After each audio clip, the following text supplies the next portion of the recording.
ये जो last time हमारा जो टॉपिक चल रहा था that was regarding the heart cycle, cardiac cycle जिसको हमने कहा था। फिर हमने बात की थी ऑटोमेटिसिटी ऑफ हार्ट, जिसमें हमने कहा था कि हार्ट जो है वो खुद ब खुद ऑन इट्स ओन जो है वो कैसे स्टार्ट होता है और कैसे बीट करता रहता है। यानी इसको आपने जो है वो ऑटो सिस्टम का नाम दिया था। हार्ट जो है वो ऑटो सिस्टम पर चलता है, इसकी अपनी जनरेटेड इलेक्ट्रिसिटी होती है। और फिर हमने ये कहा था कि हार्ट जो है वो पहले एट्रिया को कॉन्ट्रैक्ट करवाता है, फिर वेंट्रिकल्स को कॉन्ट्रैक्ट करवाता है। इन दोनों के दरमियान में तकरीबन 0.16 सेकेंड्स का जो है वो डिस्टेंस होता है दोनों की बीट के दरमियान में।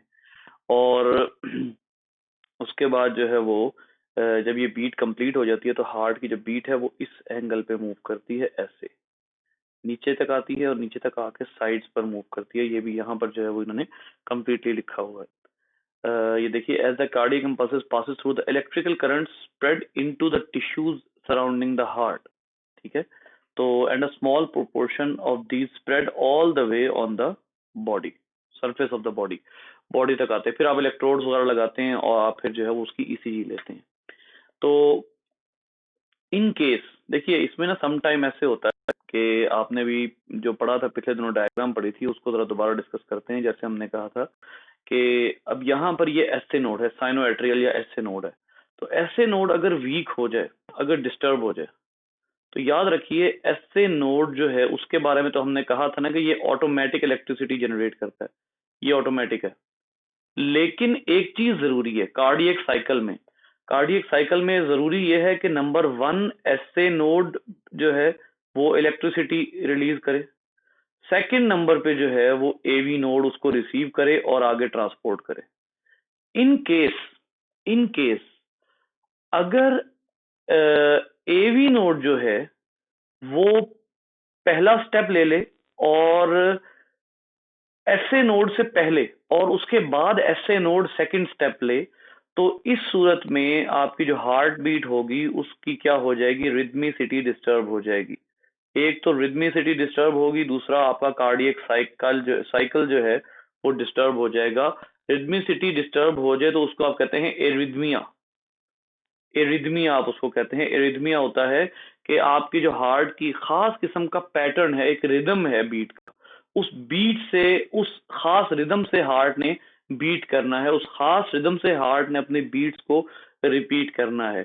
अगर वो जो खास रिदम है उसके रास्ते में कोई चीज रुकावट आती है तो वो हमारे पूरे हार्ट बीट का जो एक पूरा साइकिल चल रहा है वो पूरा का पूरा डिस्टर्ब हो जाता है। तो ऐसी सूरत में फिर अगर फर्ज करें कि एसए नोड के बजाय एवी नोड पहला स्टेप ले लेता है तो इसको आप कहते हैं ectopic beating. Ectopic ectopic pacemaker. सबसे पहले ध्यान में रखिए कि पेस मेकर क्या होता है। एक चीज होती है pace maker.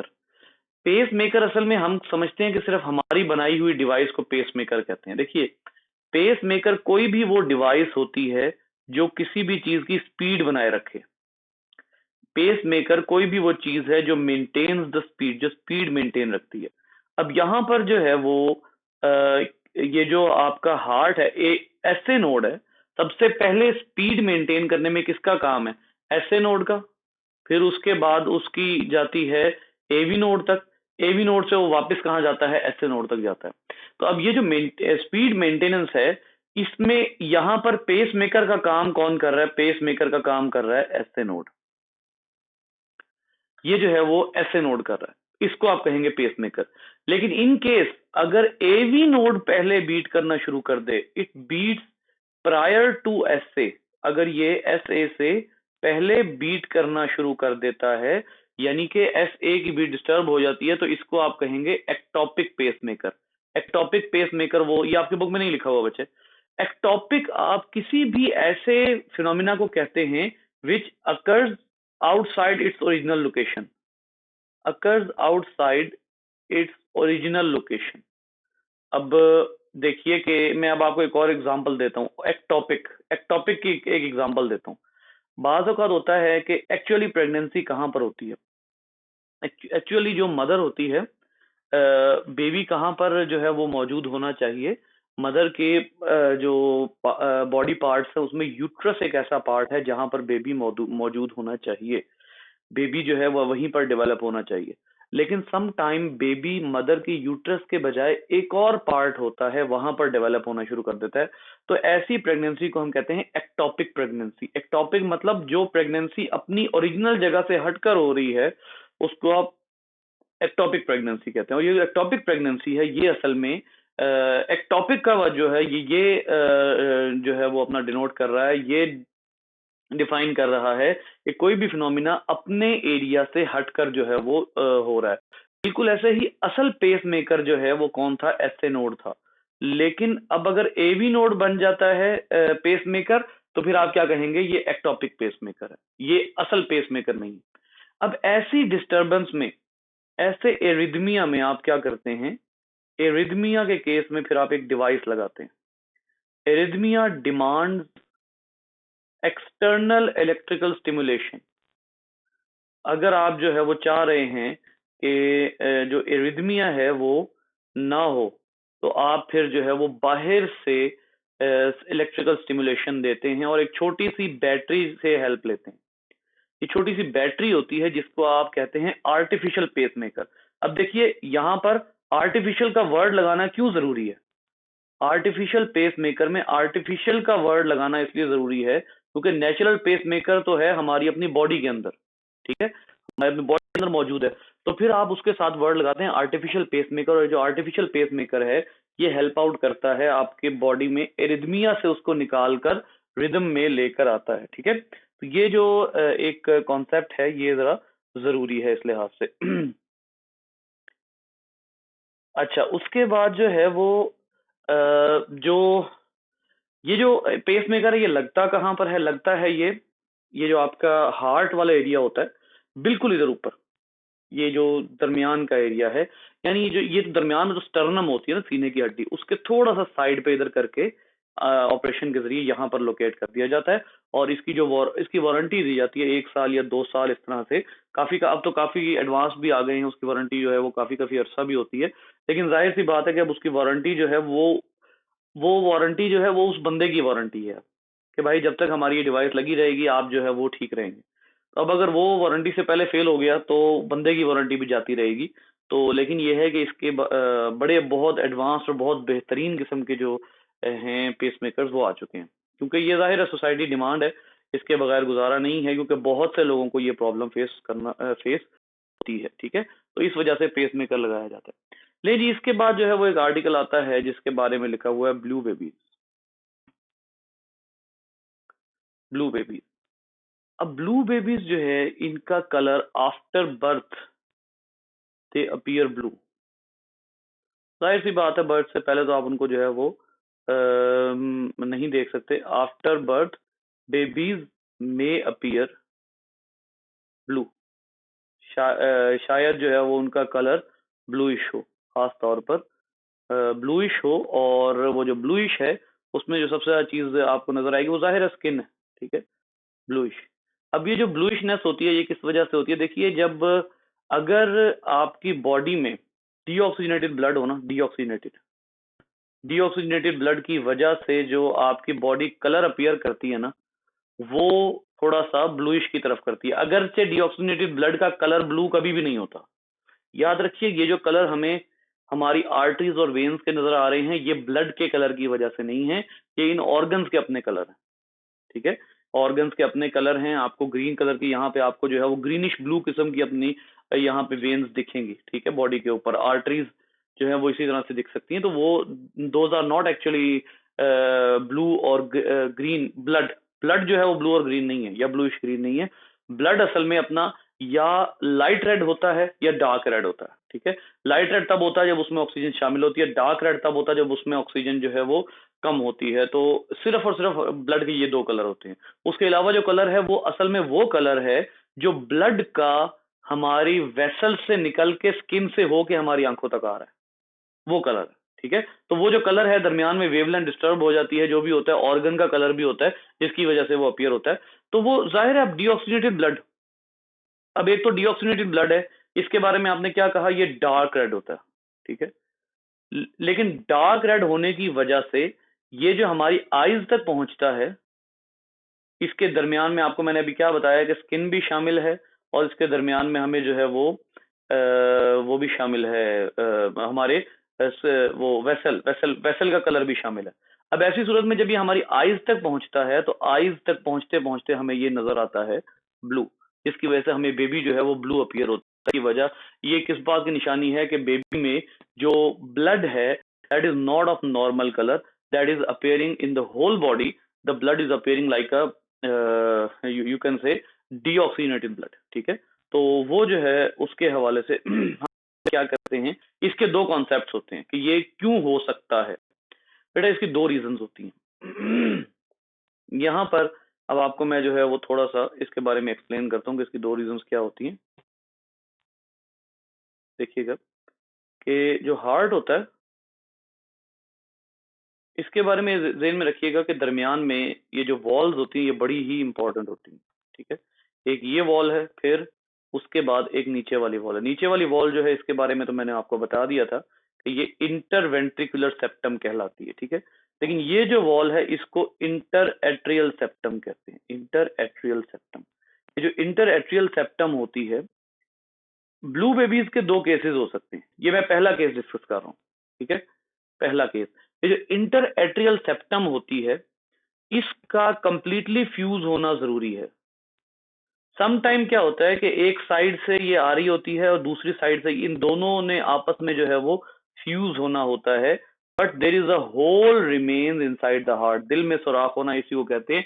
There is a hole remains in between the two fusing wall. ये भी सेप्टम है, ये भी सेप्टम है, इनके दरमियान में होल रह जाता है। अब आप ये अच्छी तरह जानते हैं कि जो राइट साइड का ब्लड होता है दैट इज एक्चुअली डीऑक्सीनेटेड, और जो लेफ्ट साइड का होता है उसमें ऑक्सीजनेटेड ब्लड होता है। ठीक है, तो ये दोनों अगर मिक्स हो जाए तो कलर जो हमें नजर आता है हमारी आंखों तक वो ब्लूइश कलर नजर आना शुरू हो जाता है। क्यों? क्योंकि अब यहाँ से एक्सचेंज पॉसिबल है। ठीक है, इंटरएट्रियल सेप्टम अगर कंप्लीटली फ्यूज ना हो तो फिर वहां पर जो है वो ऑक्सीजनेटेड और डीऑक्सीजनेटेड का जो मिक्सचर है वो पॉसिबल हो सकता है। जैसे ये देखिए कि failure of inter atrial septum, ठीक है, उसका उसका फ्यूजन इंटर एट्रियल फोरामेन कहा गया। इसको फोरामेन भी वॉल होती है। ठीक है, तो उसकी वजह जो है वो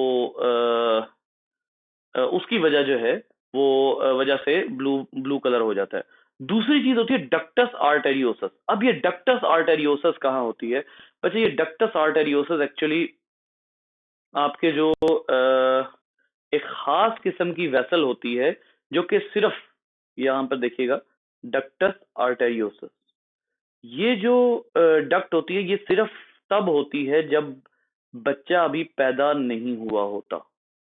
ये वाली जो डक्ट होती है डक्टस आर्टेरियोसस, ये सिर्फ और सिर्फ तब मौजूद होती है।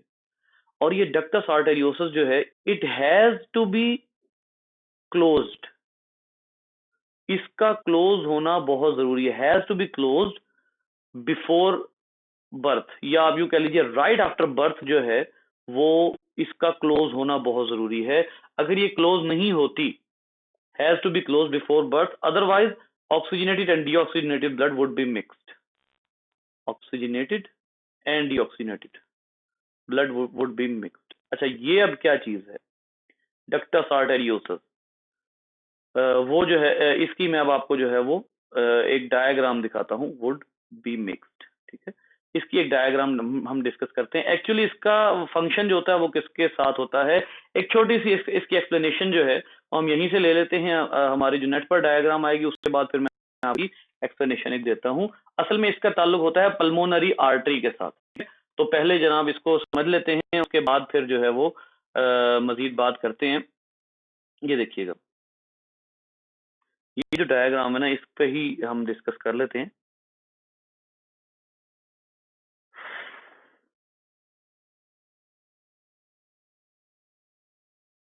इस डायग्राम को जो है वो हम अपनी उसमें ले जाएंगे अपनी शीट पे और वहां जाकर डिस्कस करेंगे। देखिए ये बड़ी बड़ी सिंपल, बड़ी स्ट्रेट फॉरवर्ड डायग्राम है जो कि आपको एक जो है वो बड़ी क्लियर पिक्चर दे रही है कि जो डक्टस आर्टेरियोसस है वो असल में क्या होती है। यहाँ पर इसको इन्होंने यहाँ पर ये पिक्चर क्लियर नहीं आई, इसमें देख लेते हैं जी। ये इस पिक्चर में बहुत क्लियर है। तो इसको जो है वो हम let's take this picture to the sheet.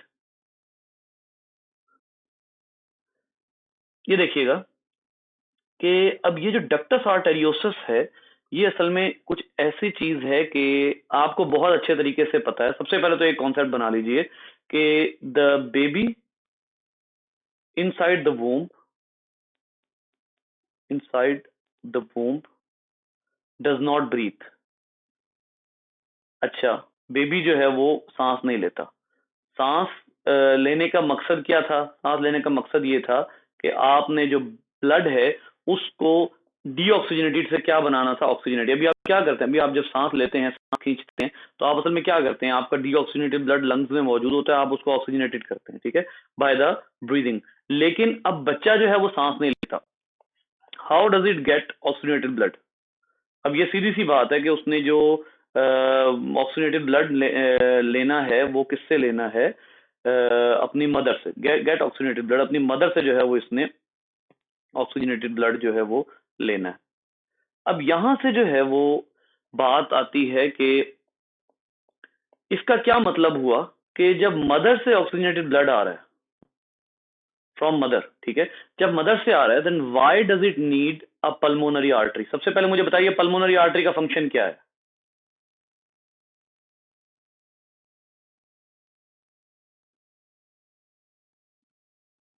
Ventricle से लंग्स की तरफ पल्मोनरी आर्टरी का, वेंट्रिकल से, राइट वेंट्रिकल से लंग्स की तरफ। ये देखिए यहां से, ये है एट्रियम, एट्रियम से ब्लड निकल के नीचे आ रहा है वेंट्रिकल में, वेंट्रिकल बीट करेगा तो ये ब्लड जाएगा टुवर्ड्स द लंग्स। अब मसला ये है कि ये हार्ट है बेबी का। अगर ये बेबी का हार्ट है तो इसमें लंग्स की तरफ जाने की तो जरूरत ही नहीं, ब्लड को लंग्स की तरफ तो ऐसा जाने की जरूरत नहीं है। तो फिर इसमें क्या होता है कि ये जो यहां पर, यहां से जो ब्लड होता है इधर से, वो डायरेक्ट एंटर हो जाता है एओर्टा में, और एओर्टा से बाकी बॉडी की तरफ चला जाता है, ठीक है। यहां से एओर्टा में एंटर होकर इसको भेज दिया जाता है बॉडी की तरफ। यानी यहां इस तरफ जो है उसका रास्ता ऐसा होता ही नहीं है। क्या वजह है? क्योंकि उसने लंग्स को जाके उस तरह करना ही नहीं है। उसने लंग्स को जाके उस तरह जो है वो वहां से तो लेनी ही नहीं है, उसने ऑक्सीजन लेनी नहीं है। अगर उसने ऑक्सीजन नहीं लेनी तो फिर यहाँ ऑलरेडी ऑक्सीजनेटेड ब्लड है। मैं फिर आपको कह रहा हूँ कि ऑक्सीजनेटेड ब्लड कहाँ से आया? ऑक्सीजनेटेड ब्लड आया मदर से, ठीक है।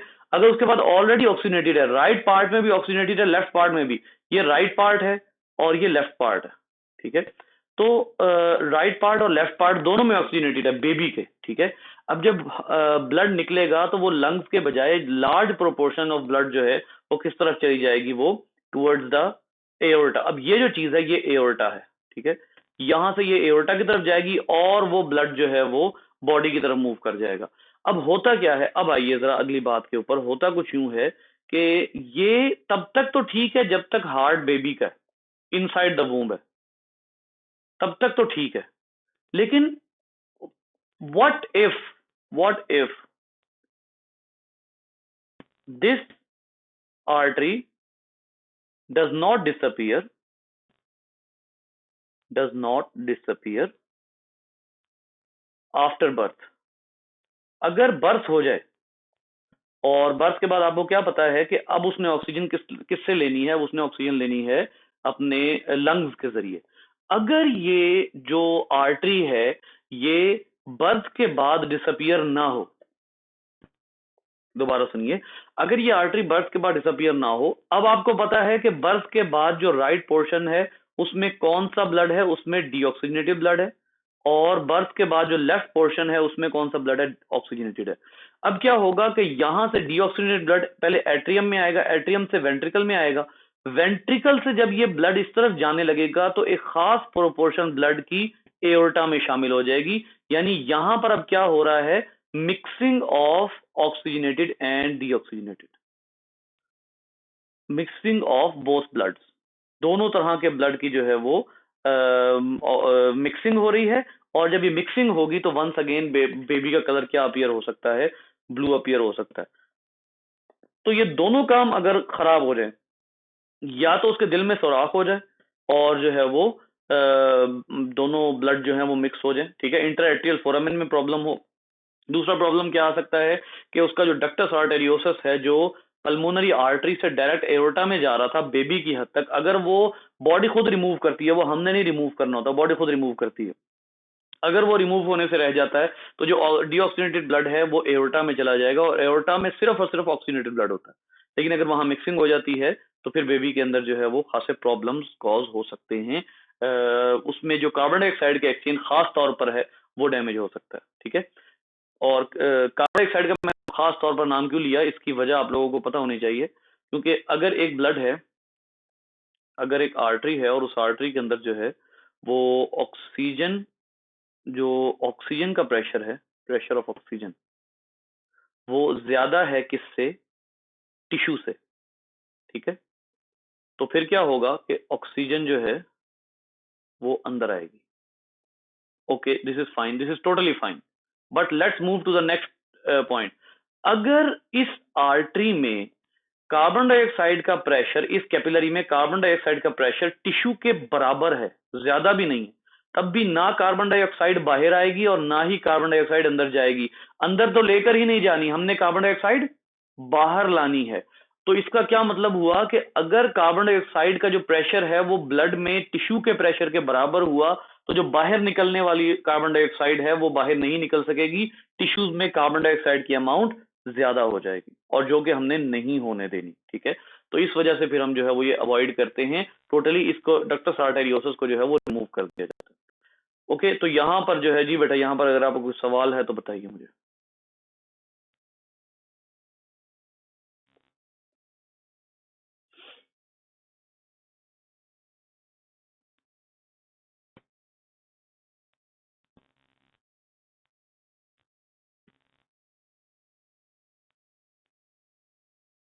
ले जी, नेक्स्ट टॉपिक शुरू करते हैं, सर्कुलेटरी ट्यूब्स और blood vessels.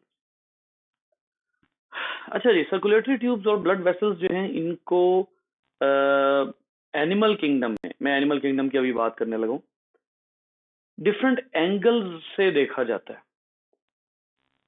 One number one इस लिहाज से देखा जाता है कि इनकी प्रेशर रेजिस्टेंस कितनी है।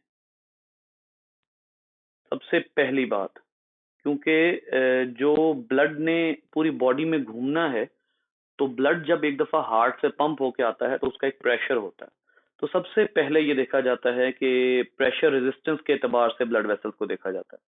दूसरा ये देखा जाता है कि इनमें से कौन सी वेसल्स ऐसी बनाई जाएं जिसमें एक्सचेंज भी पॉसिबल हो, exchange possible with a very suitable pressure, with a very suitable pressure, यानी प्रेशर भी मुनासिब हो और एक्सचेंज भी पॉसिबल हो।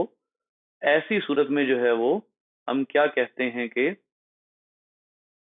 जो इस लिहाज से भी हमारी ब्लड वेसल्स कुछ जो हैं वो मौजूद हैं। ठीक है, फिर तीसरे नंबर पे ऐसी ब्लड वेसल्स भी बनाई जाती हैं do not do not have to resist the pressure, उनके अंदर कोई बहुत ज्यादा प्रेशर जो है वो नहीं होता, उनको प्रेशर जो है वो नहीं फेस करना पड़ता। ठीक है, बट आहिस्ता आहिस्ता जो है वो अभी आपको समझ आ जाएगा। तो ये तीन अंदाज से जो ब्लड वेसल्स हैं वो हमारे बॉडी में बनाई गई हैं। तीन तरह की ब्लड वेसल्स हैं, एक वो हैं कि जिनको बहुत ज्यादा प्रेशर फेस करना पड़ता है, दूसरी वो हैं कि जिनको प्रेशर तो बिल्कुल नहीं फेस करना पड़ता बहुत ज्यादा, लेकिन उनमें एक्सचेंज होनी होती है, और तीसरी वो हैं जो जिनको प्रेशर नहीं फेस करना पड़ता लेकिन उनमें एक्सचेंज भी नहीं होता, बल्कि उनका काम होता है कि वो ब्लड को जस्ट वापस हार्ट की तरफ लेकर जाती हैं। तो ये तीन टाइप्स की जो वेसल्स हैं, इनमें सबसे ज्यादा जो प्रेशर जिसको फेस करना पड़ता है उनको आप कहते हैं, मोस्टली उनको आप कहते हैं आर्टरीज, सबसे ज्यादा जिनको प्रेशर फेस करना पड़ता है। उसके बाद जो है वो जो कम प्रेशर पे एक्सचेंज पॉसिबल बनाती हैं वो है कैपिलरीज। ठीक है, और उसके बाद जो है वो जिनको प्रेशर रेजिस्ट नहीं करना पड़ता और जो सिर्फ ब्लड को वापस लेकर जाती हैं हार्ट की तरफ, those vessels are known as vein. ठीक है, ये तीनों टाइप्स की जो वेसल्स हैं इनको अब हम एक एक करके जो है हमने डिस्कस करना होता है। बेटा ये जो सबसे पहली ब्लड वेसल्स हैं आर्टरीज, इनका स्टार्ट कहाँ से होता है? सबसे पहले तो ये बात ध्यान में रख लीजिए कि इनका काम है away from the heart move करना। ये जिस भी चीज को लेकर जा रही हैं, जहां से भी मूव कर रही हैं, और ये जो है वो चाहे डीऑक्सीनेटेड ब्लड लेकर जा रही हैं चाहे ऑक्सीनेटेड ब्लड लेकर जा रही हैं, इनका काम हार्ट से ब्लड को अवे मूव करना। ये मैंने शुरू में ही आपको रूल बता दिया था, आपने कोई और क्राइटेरिया नहीं रखना। हमें पहले बहुत पहले पढ़ाया जाता था कि आर्टरीज जो है वो ऑक्सीनेटेड ब्लड लेकर जाती हैं और जो वेन्स है वो डीऑक्सीनेटेड ब्लड लेकर जाती हैं, लेकिन ये कॉन्सेप्ट गलत है। ठीक है, असल में इसका जो स्ट्रेट फॉरवर्ड कॉन्सेप्ट है वो यही है कि आपने अवे और टूवर्ड्स की बात करनी है। अगर ये अवे फ्रॉम द हार्ट लेकर जाती हैं, ठीक है, हाँ जी, क्वेश्चन कर रहा है।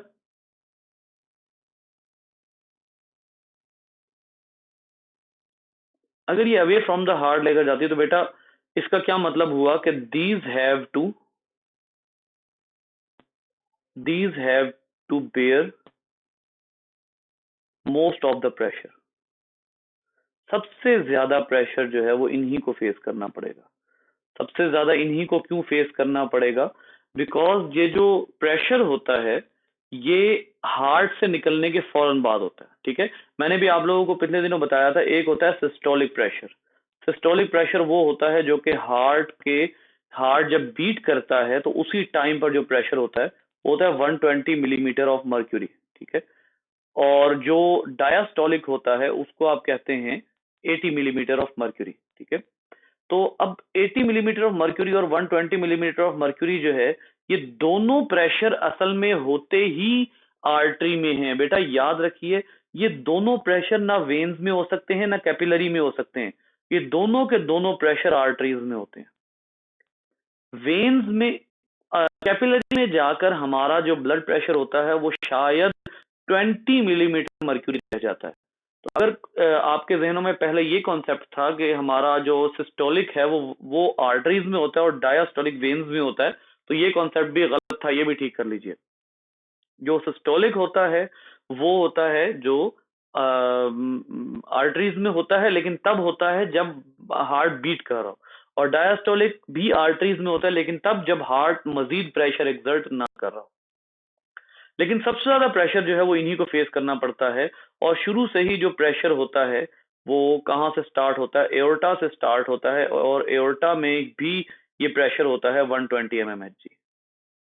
एओर्टा में भी इतना ही होता है। तो फिर ये एक सवाल पैदा होता है कि ये फिर हम कहाँ से चेक करते हैं अपना ब्लड प्रेशर? आर्म से चेक करते हैं ना। तो आर्म्स तक आते आते ये ब्लड प्रेशर जो है वो 120 ही रहता है। वो 120 क्यों रहता है? क्योंकि होना तो ये चाहिए कि जैसे ही हार्ट पंप करे वहां 120 हो, उसके बाद ये ब्लड प्रेशर कम हो जाए।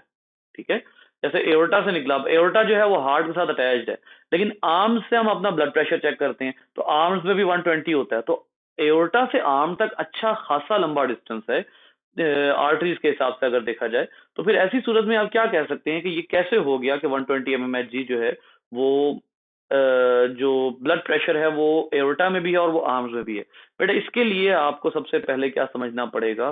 Structure of arteries. सबसे पहले तो ये आपको जो है वो यहाँ पर डिस्कस करना पड़ेगा, क्योंकि जितना अच्छा आपको स्ट्रक्चर पता होगा उतना ही ज्यादा आप जो है वो इसको अंडरस्टैंड कर सकेंगे। बेटा आर्टरी जो है ये ऐसी वेसल होती है, हर आर्टरी जिसकी 3 लेयर्स होती है। सबसे जो बाहर की लेयर होती है ये बनी होती है कोलेजन की, और ये नॉन इलास्टिक होती है। नॉन इलास्टिक का मतलब ही ये है कि जब एक दफा आर्टरी के ऊपर फुल प्रेशर एक्सर्ट होगा ना, सब तो आर्टरी एक्सपेंड होगी। आर्टरी को एक हद से ज्यादा ना एक्सपेंड होने देने के लिए आर्टरी को इतना फ्लेक्सिबल भी नहीं रखना कि ब्लड अंदर से आए और आर्टरी को बर्स्ट करके बाहर निकल जाए। ठीक है, ये एक खास लेयर होती है, अगरचे ये एक मुनासिब थिकनेस की होती है। ठीक है, लेकिन ये लेयर होना जरूरी है ताकि कहीं जो ब्लड है वो ब्लड का प्रेशर इतना ना हो कि जो आने वाला ब्लड है वो इस कोलेजन की लेयर को जो आर्टरी है उसको बर्स्ट करता हुआ आगे निकल जाए। तो इसको जो है वो इसकी फॉर्मेशन की जाती है। उसके बाद इसके अंदर की एक लेयर होती है जिसको हम कहते हैं, सेकेंड लेयर जो होती है ये होती है स्मूथ मसल लेयर। ये स्मूथ मसल्स की लेयर होती है, और ये वो मसल्स होते हैं जो हमारे स्केलेटल मसल से टोटली डिफरेंट होते हैं। ये खास किस्म की लेयर होती है, और इसको अगरचे मुझे थोड़ा सा थिक बनाना चाहिए था क्योंकि ये अच्छी खासी थिक होती है हमारे इन मसल्स में, ठीक है। तो ये जो लेयर है ये स्मूथ मसल्स की लेयर है। ये असल में हमारी जो आर्टरी को जितनी ज्यादा इलास्टिसिटी प्रोवाइड होती है वो इन्हीं की वजह से होती है। अब यहां पर सबसे पहले तो मुझे इस वर्ड का मतलब बताइए, कोई भी चीज अगर इलास्टिक है तो इसका क्या मतलब है?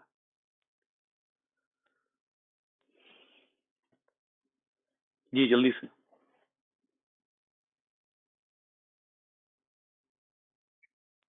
जी, ये है कंप्लीट आंसर। इलास्टिसिटी ये होती है कि जब आप किसी चीज को एक्सपेंड करें और उसके अंदर अपनी ये सलाहियत हो कि आपने उसको एक्सपेंड किया है, और जब आपने उसके ऊपर जो फोर्स एक्सर्ट कर रहे थे वो आपने छोड़ी है, तो वो अपनी उसी सिचुएशन में वापस आ जाती है। इसको आप कहते हैं इलास्टिसिटी, ठीक है। तो ये जो स्मूथ मसल्स होते हैं ये इलास्टिसिटी प्रोड्यूस करवाते हैं। ये इलास्टिसिटी कैसे प्रोड्यूस करवाते हैं अभी मैं आप लोगों को थोड़ी देर बाद इसके बारे में थोड़ा सा बताऊंगा अगर हो सका, वरना इंशाल्लाह कल। सो ये स्मूथ मसल्स जो है ये एक थिक लेयर, ये एक कैरेक्टरिस्टिकली थिक होती है। मतलब आप जो है वो स्मूथ मसल की लेयर की बुनियाद पर किसी भी आर्टरी को उसका स्पेसिफिक आर्टरी का नाम दे सकते हैं। सबसे अंदर एक ऐसी लेयर होती है जो कि हर ब्लड वेसल में कॉमन है, ठीक है। ये जो तीनों लेयर्स है ना, ये तीनों लेयर्स इनके बारे में मैं आपको पहले भी बताता हूँ, एक मिनट रुकिएगा। ये आखिरी लेयर होती है जिसको आप कहते हैं एंडोथीलियल सेल, एंडोथीलियल लेयर। ये खास किस्म के सेल होते हैं असल में। ये आप लोगों को याद होगा एक खास किस्म का टिश्यू आपने पढ़ा था, एपिथेलियल टिश्यू, जिसकी कई टाइप्स होती हैं, ठीक है। एपिथेलियल टिश्यू, तो ये जो एपिथेलियल टिश्यू होता है इसकी एक टाइप होती है गालबन क्यूबॉइडल एपिथेलियम, ठीक है। ये क्यूबॉइडल एपिथेलियम के सेल्स होते हैं जिनको एंडोथेलियल सेल्स कहते हैं। तो ये एपिथेलियल सेल्स या एंडोथेलियल सेल्स जो हैं वो इधर मौजूद होते हैं। अब एंडोथेलियल सेल्स जो है वो कॉमन इन ऑल थ्री हैं। एंडोथेलियल सेल्स सब में होते हैं, तीनों टाइप की जो आपकी वेसल्स हैं। लेकिन ये जो बाकी बाकी दो हैं, आर्टरीज और वेन्स, इन दोनों में तीन तीन वो होती हैं लेयर्स, कोलेजन की भी और स्मूथ मसल्स की भी और एंडोथेलियल भी, ठीक है। लेकिन जो कैपिलरी होती है उसमें सिर्फ एंडोथेलियल लेयर लेयर होती है, ठीक है। अब यहां पर जो है वो, और ये सबसे अंदर का एरिया जहां से ब्लड ने गुजरना होता है इसको आप कहते हैं ल्यूमेन, इसको आप ल्यूमेन कहते हैं, ठीक है। ये ल्यूमेन का एरिया होता है, यहां से ब्लड ने पास ऑन होना होता है। अब आपको ये बात जो है वो बहुत अच्छे तरीके से पता है कि प्रेशर का क्या मतलब है, ब्लड प्रेशर का क्या मतलब है। बेटा ब्लड प्रेशर का मतलब ये है कि अगर ये आपकी जो है वो आर्टरी है, दिस इज एन आर्टरी, तो जिस टाइम पर ब्लड आएगा तो ब्लड आते हुए आपकी आर्टरी को अंदर से फोर्स लगाएगा। ये जो ब्लड को फोर्स मिली है ये कहाँ से मिली है? ये फ्रॉम द हार्ट मिली है, ठीक है। और this is called as pumping. अब जब हार्ट जो है वो इसको पंप करेगा और ब्लड वेसल को जो है वो एक प्रेशर फील होगा, तो ब्लड वेसल थोड़ी सी एक्सपेंड होगी। ये जो एक्सपेंशन है ये किस वजह से है? ये बेटा सिस्टोलिक ब्लड प्रेशर है, ये सिस्टोलिक प्रेशर है। सिस्टोलिक प्रेशर जो है वो हमारी जो ब्लड वेसल है उसको एक्सपेंड करेगा। लेकिन एक्सपेंड होते ही ये जो ब्लड वेसल है ना, ये फौरी तौर पर वापस आएगी और थोड़ा सा अंदर की तरफ जो है वो अपने आप को अंदर की तरफ अपने आप को थोड़ा सा पुश करेगी। अब ये जो वापस यहां से आने के बाद वापसी की तरफ का सफर है, ये किसकी वजह से पॉसिबल हुआ है? ये पॉसिबल हुआ है बेटा स्मूथ मसल्स की वजह से। स्मूथ मसल्स, ये स्मूथ मसल्स की वजह से जो है वो पॉसिबल हुआ है। और ये अब इसमें क्या होगा, जैसे ही ब्लड वेसल एक्सपेंड हुई, एक्सपेंड होके वापस आएगी, तो ये ब्लड वेसल दोबारा से इस ब्लड के ऊपर फोर्स एक्सर्ट करेगी। अब क्या होगा कि जब ये वापस आते हुए दोबारा से ब्लड के ऊपर फोर्स एक्सर्ट करेगी तो ब्लड मजीद आगे को मूव करेगी। यानी इसका क्या मतलब हुआ कि एक दफा आर्टरी फैलेगी, फैलने के बाद जब वो अपनी पोजीशन पर दोबारा आएगी, तो क्योंकि ब्लड का वॉल्यूम नीचे मौजूद है ना, तो पहले ब्लड ने आकर आर्टरी का वॉल्यूम ज्यादा कर दिया। जब उसने ब्लड ने आकर आर्टरी का वॉल्यूम ज्यादा किया, आर्टरी इलास्टिक है, तो आर्टरी जब अपने वॉल्यूम में वापस जाएगी तो नीचे ब्लड का वॉल्यूम भी मौजूद है, तो आर्टरी नीचे आते हुए उस ब्लड के वॉल्यूम पे फोर्स एक्सर्ट करेगी, क्योंकि आर्टरी ने तो अपने एक्चुअल वॉल्यूम में आना है। जैसे ही आर्टरी अपने एक्चुअल वॉल्यूम में आएगी, नीचे जो ब्लड होगा उसको पुश मिलेगा और ब्लड जो है वो आगे को जाएगा। ठीक है, ये जो है ये डायस्टोलिक है, क्योंकि अब हार्ट बीट नहीं हो रहा, ये डायस्टोलिक प्रेशर है। ठीक है, पहला प्रेशर जो कि हार्ट की वजह से बाहर को स्वेलिंग हुई थी, ये सिस्टोलिक है। दूसरा वो जो आर्टरी इस ब्लड के ऊपर एक्सर्ट कर रही है वो है डायस्टोलिक। ठीक है, वो डायस्टोलिक है। तो आर्टरी जो है वापस आते हुए, अब आपको ये बात अच्छे तरीके से समझ आ जानी चाहिए कि आर्टरी की इलास्टिसिटी ब्लड प्रेशर को मेंटेन करने के लिए कितनी इंपॉर्टेंट है।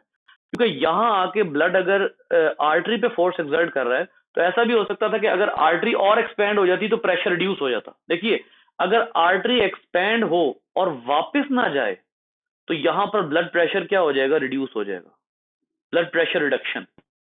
लिहाजा आर्टरी का वापस आना बहुत जरूरी है ब्लड प्रेशर मेंटेन करने के हवाले से। So this is why the artery has this muscle of smooth layer which provides the elasticity to the artery. ठीक है, तो अब इसमें एक दो और भी चीजें हैं, वो मैं इंशाल्लाह आप लोगों को जो है वो कल बताऊंगा। अभी तक की जो बात है वो उम्मीद है क्लियर हो गई होगी।